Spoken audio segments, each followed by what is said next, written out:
Les investissements britanniques vont augmenter en Côte d'Ivoire, a estimé James Mackey lors de son passage fin avril en Côte d'Ivoire pour une mission économique britannique de haut niveau. Les Royaumes-Unis sont déjà le deuxième grand investisseur européen en Côte d'Ivoire après la France. Mackey a indiqué que son pays compte faire plus lors d'un entretien en marge de cette mission économique qui comprenait des représentants des grandes entreprises britanniques de tous les secteurs clés. Ces entreprises qui font un capital global estimé entre 7 et 8% de dollars sont issues des secteurs des finances, de la banque, de l'énergie, de l'agriculture et des services professionnels. La BRVM, Bourse régionale des valeurs mobilières, et l'OSCCI, Ordre des experts comptables de Côte d'Ivoire, ont organisé un petit déjeuner débat sur le thème « Contribution de l'Ordre des experts comptables de Côte d'Ivoire et de la BRVM à la transformation et au développement de l'entreprise ivoirienne championne » en présence du directeur général de la BRVM, Edo Kossi Amenouvé, du président de l'Ordre des experts comptables de Côte d'Ivoire, Flan Oulaïd, de représentants de CNC, ainsi que d'experts comptables. Une occasion de présenter le rôle de la profession d'expert comptable, notamment en termes de contribution à l'économie du pays. De par la proximité avec les dirigeants d'entreprise, l'expert comptable peut intervenir sur des missions diversifiées telles que la gestion, la finance, la fiscalité, la gestion sociale, le management. Cet échange a permis de rappeler le lien fort qui unit la BRVM et l'Ordre des experts comptables de Côte d'Ivoire, à savoir le contrôle et la qualité de l'information financière, mais aussi le conseil aux entreprises et le cheminement vers la bourse dans une démarche structurée.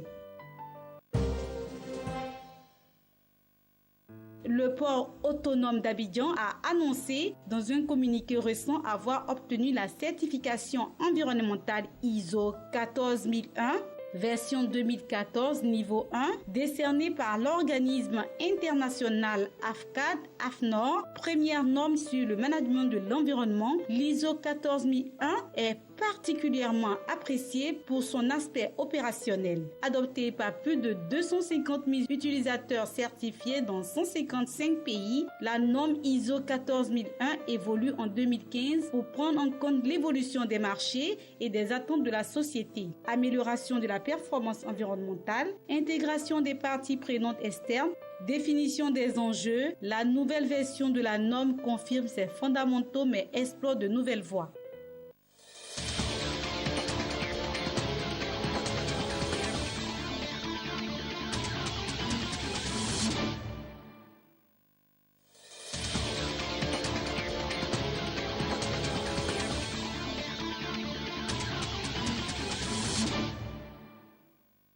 Le FMI a annoncé que la zone CEMAC devrait enregistrer une croissance économique de 2,2% en 2015 contre 4,6% en 2014. Cette prévision est largement inférieure à celle annoncée fin mars dernier par la Banque des États de l'Afrique centrale, BEAC, en l'occurrence 4,2%. Le FMI a précisé que la chute des prix de brut n'a pas eu d'effet sensible en 2014, mais elle devrait peser sur l'activité économique en 2015 en faisant descendre le taux de croissance à 2,2% en raison de la baisse de la production de pétrole et des investissements publics.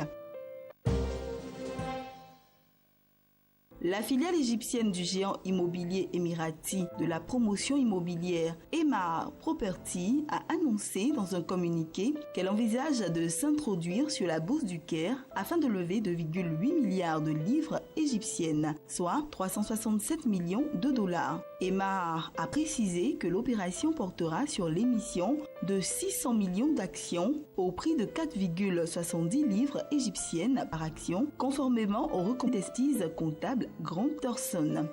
La société investit essentiellement dans l'immobilier résidentiel, commercial et touristique. Le gouvernement camerounais a signé un mémorandum d'entente avec la société tchèque pour la réalisation des études de faisabilité du projet de construction de la ligne ferroviaire Edea-Kribi-Lolablé, qui devrait desservir le port en eau profonde de Kribi, infrastructure construite dans la région du sud du Cameroun. Bien que l'on ne soit encore très loin de l'attribution du marché pour la construction proprement dite de cette ligne ferroviaire, qui s'intègre dans le plan ferroviaire national, l'on peut tout de même souligner l'intérêt qu'accorde au projet cette entreprise chinoise qui est en passe de devenir le maillon essentiel de tous les projets de construction autour ou en lien avec le port en eau profonde de Kribi. La Commission européenne a effectué le 7 mai le versement de 100 millions d'euros à la Tunisie. Il s'agit de la première tranche du programme d'assistance macrofinancière d'un montant de 300 millions d'euros approuvé par l'Union européenne en mai 2014 au pays. Cette assistance consiste concrètement à faire bénéficier la Tunisie des conditions d'emprunt dont bénéficient les institutions européennes. Ainsi, les 100 millions d'euros prêtés à Tunis ont été levés via l'émission par la Commission d'un emprunt obligataire du même montant assorti d'une échéance de 12 ans et un taux d'intérêt de 0,498%. C'est sous ces mêmes conditions que le montant a été alloué aux pays d'Afrique du Nord.